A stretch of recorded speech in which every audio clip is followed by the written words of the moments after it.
Hello, my Martians. You've made it. Welcome to day 30 of the Martian Movers 30-day challenge. We made it to the final day. How do you feel? What's going through your brain? Please share your thoughts in the YouTube comment section below. Anytime you feel inspired to add your spice into this melting pot of love. I love hearing from you.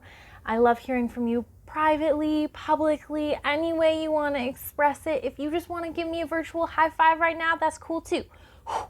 Good job. I am so proud of you because you did the work. You crossed the finish line. You faced some of your demons. You faced some of aspects of your shadow self and even integrated them into parts of your being so they're no longer part of your shadow. You showed up for yourself. You created enough space for yourself to be able to do all of these things. Do you realize how many human beings are just incapable of doing that? Even one of those things on that list.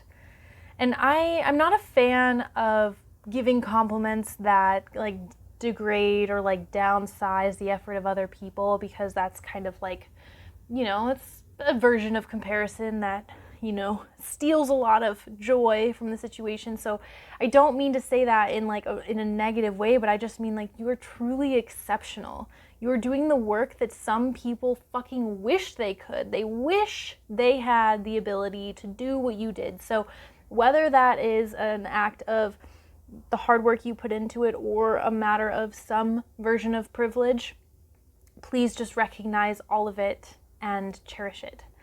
I want to thank you so much for choosing me to help you in this part of your journey. I'm so honored to be able to help guide in any way, shape, or form.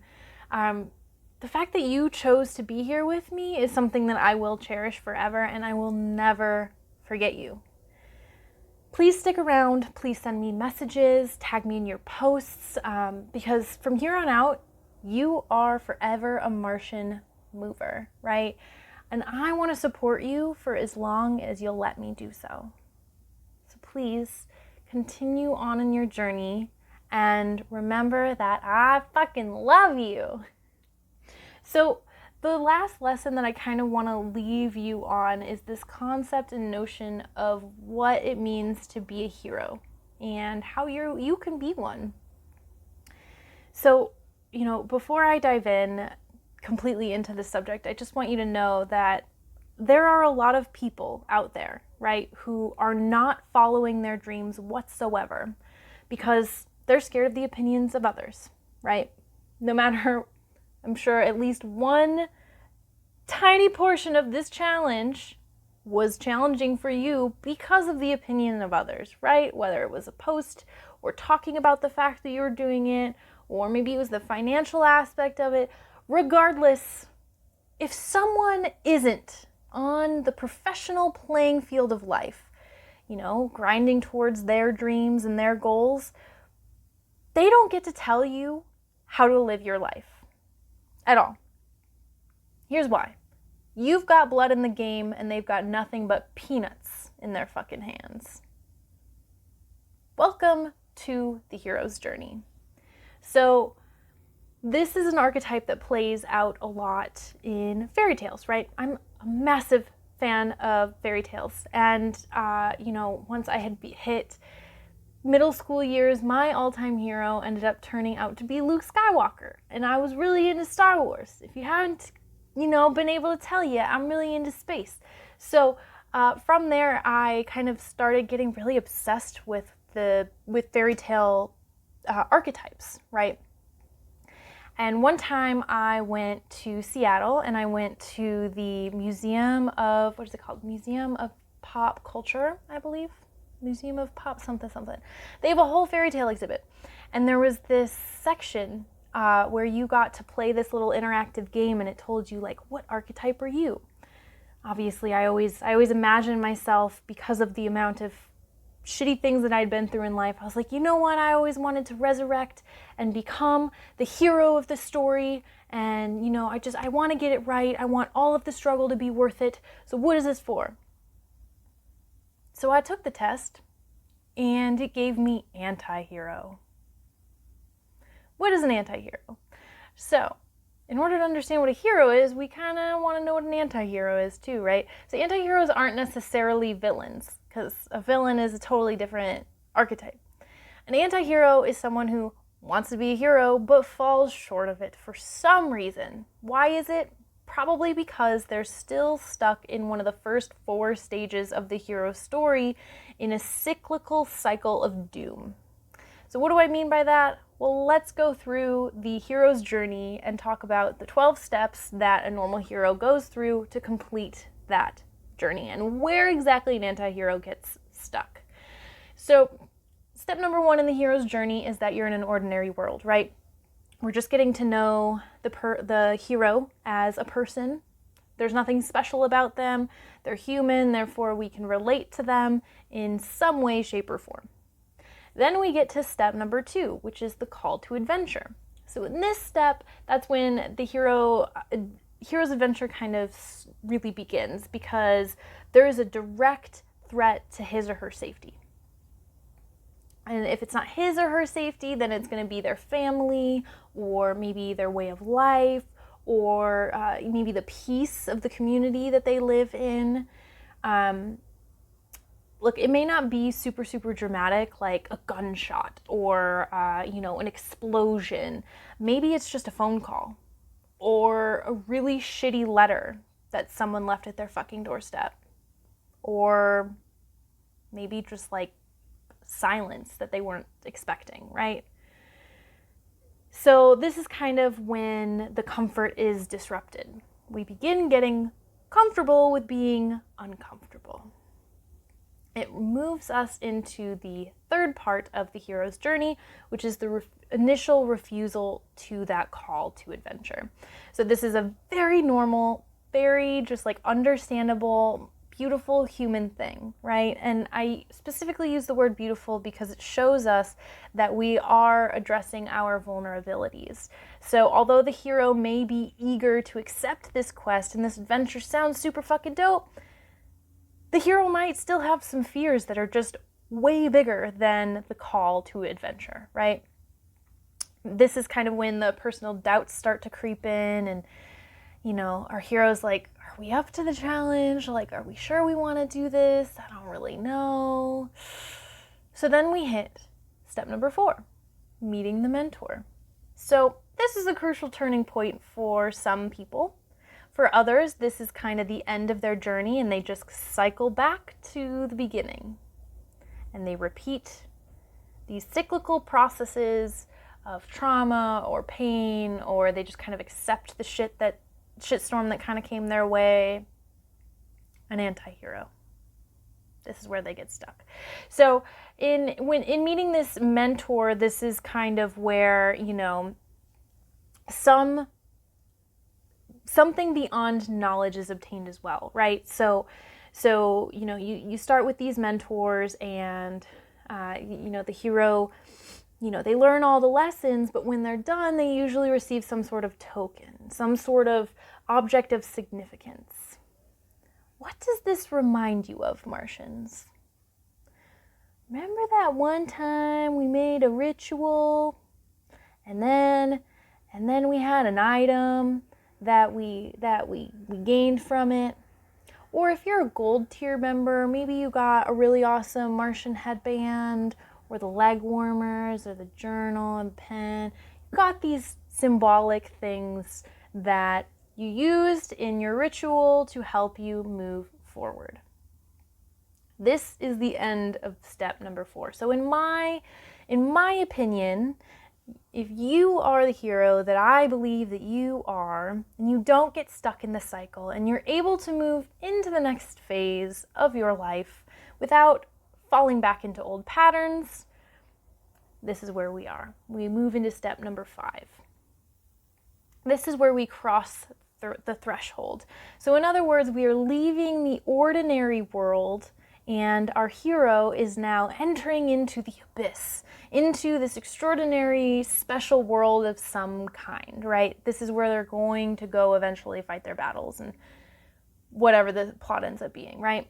So at this point, this is when the journey really begins, right? On whether it's physical, spiritual, or emotional, this is when we grab our pot, like when we stop getting up to go to the bathroom in the movies. This is when we're really paying attention, because once you've left home for the first time, once you've left that ordinary world and the threshold really presents itself, this is kind of when our hero,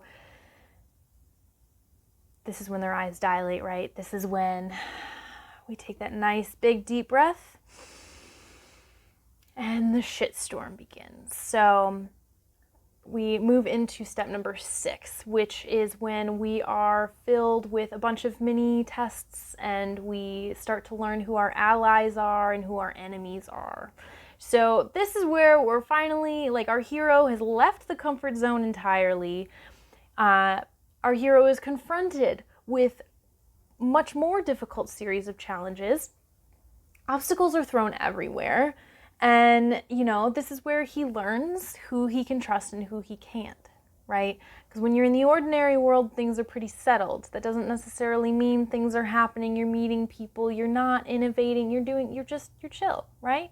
But in this step 6, you are moving through, you're meeting new characters, you are in this melting pot of life actually happening, rather than just a portrait on the wall that is immobile.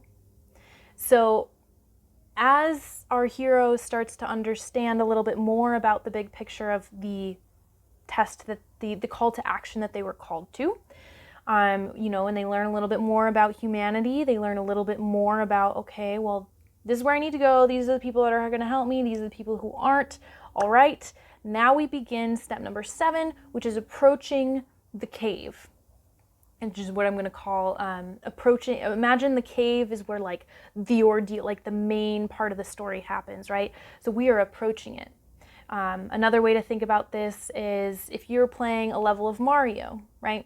The beginning, we hit a bunch of Oompa Loompas, we hit some turtles, we jumped over some little crevices, you know, we stayed away from some fire, but now we know we're getting close to Bowser, right? You know, we've made it through many levels, we've made it through many challenges, we are outside Bowser's castle, and we are about to open the door. That is step 7. So this is where the hero's inner conflict really starts to rise, right? Because the simple things, by simple I mean like the superficial things, start to fall to the side, and we really hit the deepest, darkest depths. So for example, if the hero hasn't dealt with all of their shadow selves, then the hero finds that infected part of their shadow that they didn't fix ends up becoming one of their greatest enemies in this moment as well. Unless they learn to transmute it, right? Once again, this is where those doubts are going to come up. This is where, you know, our hero may need a moment before he goes into the castle, and he needs a moment of reflection. He needs a moment to stop working, stop playing, you know, stop sleeping. Just sitting, taking a deep breath, and reflecting and getting ready. But knowing there's no point in turning back. The only way is through. So when we enter into step 8, the ordeal, the grand climactic moment of the hero's journey, this is kind of where the flow state will make or break our hero, right? This is where high skill meets high energy, high ability, high pressure. Everything is at maximum, right? This is where, if you have not been with the program, if you have not been figuring out how to get your flow shit together, this is where our hero is gonna die, right? I mean, not to be that guy, but that's just how it goes. We don't hear those stories, right? I wouldn't really make for good movies. People wouldn't really want to watch them, but that's the reality of the matter. That's why what you're doing here matters. No matter what your journey is, no matter what exactly your ordeal is or will be in the future that you eventually will face, flow state is going to be the thing that gets you through it, right? This is the definition, is that this is the highest, most difficult aspect of your life. Only through some form of death can the hero be reborn through this moment. And as we had talked about, we're not necessarily always talking about physical death. We're not necessarily saying your ego has to die, but there are some things, right? The uncomfortable nature of dealing with death is realized here. This is where if you haven't realized those things, then there are confrontations with the self that have not yet been made. I believe that this is personally the high point of the story, even though in those moments it doesn't feel that way. Even though in those moments it feels really fucking awful. What part of the movie do you love the most? I mean, you know, I'm not gonna go into a massive Star Wars analogy here because it'll take a million years because I'm like way too into Star Wars for my own good. But if you think about the original series 4, 5, and 6 as an extension of all of these 12 steps, you know, this is, one could argue, could be multiple different steps, but just imagine the moment when Luke Skywalker realizes that Vader is actually Anakin Skywalker, his father. It feels like a falling from grace. It feels disgusting. But in that moment, we're learning, oh my gosh, this is the ordeal that I must face. This is the final boss, my own flesh and blood. So then we move into step number 9, which is the reward, or, you know, seizing of the sword, if you will.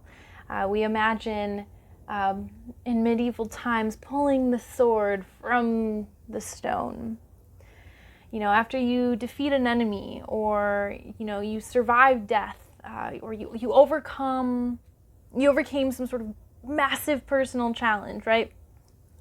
Usually the hero is transformed in some way, in a new state, and they emerge from this battle like stronger and more badass and more wise, but they always have a prize of some sort. Whatever the treasure may be, which may well facilitate the return to the ordinary world that they had left, the hero has to remember, we're only on step 9. There are still 10, 11, 12, 3 more steps. I'm a mathematician, I can do math. That being said, we have to get back home. So we must begin the transition process back into reality. Again, Martians, I ask you, do you remember the steps of a ritual? Which aspect is this? We are on the road back, and that doesn't mean that the battles are done, right? You still have to cool down. You still have to face every single thing you did leading up to that battle. You got to go all the way back through it in order to get home. This is beautiful to me because it's kind of like a reverse echo. You know, when you return home this time, you're anticipating the danger because you know what's there. So that automatically, fundamentally, is going to change the type of journey you're going to be having. It's not going to be the same as the road that you got there because you're not the same person, right? You were just transformed like a minute ago, right? So I think this part is where a lot of people, where the anti-hero fails too. Earlier I had mentioned sometimes, anti-heroes get stuck in the loop of 1 through 4. I think also some anti-heroes get caught up here and, you know, they don't even realize the value of the battle that they had just won. Like, they don't realize they're already a winner because inside they didn't accept that, right? And part of step number 10, the road back, of being a hero is accepting, like, you fucking did that, right? Like, you did that. This is a part of you now. And even though, like, sometimes when you're battling some of these things, it's not necessarily going to be beautiful and perfect, and you might say or do something a little bit murky along the way. Part of it is accepting that's part of the process, right? I'm not saying your bad behavior is acceptable. I'm just saying accepting what has happened to you, what you have done to other people, and then going back and recognizing, all right, I still have a lot to learn. There's still a road back. This isn't the end. So as we approach step number 11, this is our resurrection of the story. So this is the climax in which the hero actually faces their like final, like the surprise, like you think the story's over, we got the gem, we're going home, but no, we have one big ass battle left. So again, going back to the Star Wars example, I had mentioned, oh, well, there's a climactic story in episode 5, but episode 6 is like the longest one yet at that point, right? Like that movie's like 2 hours long. In my opinion, episode 6 is basically steps 10 through 12 of the hero's journey, like just extended. So this final battle represents something that's like far greater than the hero, right? So if in step 8, when we had the ordeal, that was very much about the hero and like overcoming this thing so he can go back to his home and like fix the thing, right? But step 11 is when the hero realizes that he is this problem is much bigger than him. So in this case of Luke Skywalker, it's not just like, oh shit, I had a really shitty dad who like kind of embarrassing because he sucks and like this is terrible. But then he comes back in episode 6 and he's like, this ain't just about my dad. Like, I can't just sit here with my daddy issues. Like, literally the fate of the entire Star Wars universe is at stake because of this. So it doesn't matter what personal turmoil that he's going through if he genuinely cares about the well-being of other people in his community and everyone and the whole reason why he did all of this in the first place. Ultimately, the hero succeeds in this resurrection phase, right? The hero totally destroys the enemy and emerges from the battle cleansed and completely reborn, which leads us into step number 12, which I don't have enough fingers for, which is return with the elixir, if you will.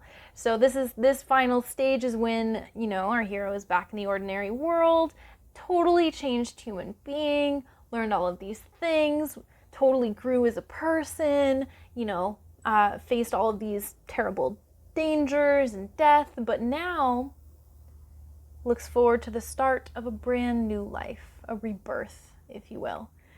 So, the hero brings back all of this hope. At the end, again, of Star Wars, we're just partying with all the Ewoks, and we see, Anakin, not Darth Vader, but Anakin and Obi-Wan Kenobi in their little spiritual forms hanging out at the party too, and it seems all great, and everybody's good. And we see that there's a lot more hope in the community. We see that the reward caused for celebration. We see a resolution in in all of the other plots going on around, and by that I mean think of the hero's friends or the family or the things that they themselves have to go through while the hero's going on their journey, right? So it's not just like Luke Skywalker's going through space, doing all this stuff and no one cares about him, and if he died, no one would care. Like, no, the very fact that he's doing all of these things impacts the people around him. People care. Whatever happens to Luke, it's now we've got these side missions of let's make sure Luke's good because I love him, or, you wanted to... Basically what I'm trying to say here is that the hero's journey is going to traumatize people. And because of that, even though what they're doing is for the greater good, that in that celebration, those traumas do need to be addressed. And the hero's job is done when they have addressed the holistic situation in that regard, and recognizing that their journey may have caused some low riffraff in other people's lives. So when the hero is done, he recognizes, by the way, I keep saying he because I'm thinking of Luke Skywalker in my brain. I don't literally mean heroes can only be he's, obviously. I hope you all clearly know that, but I'm going to state it anyway. Ultimately, the hero returns exactly to where he started, but clearly, the hero will never, ever be the same again. I mean, again, beginning of Star Wars, Luke didn't even know that he had the ability to even be a Jedi, and then at the end, not only is he a Jedi, but he gets this, like, super dope green lightsaber, right? The whole point of me coming here to tell you all about heroes, Luke Skywalker, and all the things is that I really do believe that if you are here, you have the makeup in your DNA to be a hero, right? You're already on the journey. Ordinary people don't seek out mentors. Like, especially here in the United States, like, you know, people are like, cool, public education ends at 18. I don't have to go further. Or, and I'm not even advocating college specifically here, but what I'm saying is a lot of people think education ends once the public government says that you don't have to do it anymore, right? And that after that point, it's purely just like if you feel like it. Otherwise, do whatever the fuck you want with your life. And that's totally fine. If you had a very, very, very, very hard, you know, first go of it and you just want peace for the rest of your life, there is nothing wrong with that. That's beautiful. That's amazing. But what I'm specifically saying here is that if you feel called to something, I know that the very fact that you came here for some mentorship, you came here for some advice, you came here to add a little bit more structure into your situation to be able to harness your flow state, that means you are on a fucking mission. And I believe in your mission. I know it deep in my soul. And that's all I have to say about it, really. Because at the end of the day, it comes down to the power of belief, right? Good luck on your journeys, my fellow Martians. I love you so much.